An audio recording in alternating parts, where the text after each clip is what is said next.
Quick Tip Tuesday, let's talk easements.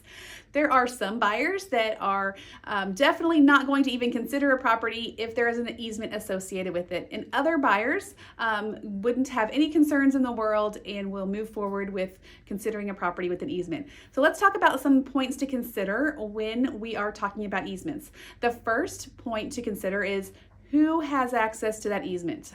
So for instance, is the property you're looking at the person who is giving an easement to someone else for them to cross that property to get to theirs? Or is this property in need of an easement? So are they crossing someone else's property in order to get that access? So that's always the first thing you want to understand and identify. Second of all, is that easement in writing? If that easement is in writing and it runs with the land, that means it is recorded on that parcel and it cannot be removed. So it's always going to be there. That access is a legally binding agreement that is on that deed, so that is in place.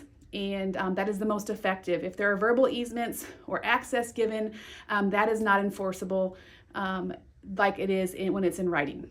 Another point to consider is there a maintenance agreement associated with that roadway access and easement? A maintenance agreement outlines who takes responsibility if there is a problem and how that cost or how that need is met.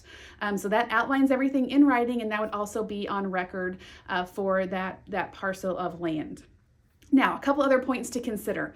How far off the main road are you from the main road to the property? So are you driving just a short distance? Is it really long? Are you crossing multiple people's property in order to get to yours? So those are just some things that you might want to know as well. And that also will put into perspective when it comes into play about the maintenance of that roadway easement. If there are numerous people, then that'll be more people that will help offset that expense to maintain it and things of that nature.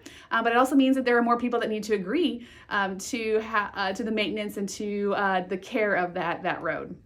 And another point to consider is how long has that easement been there? Is it clearly established? Is the roadway already there?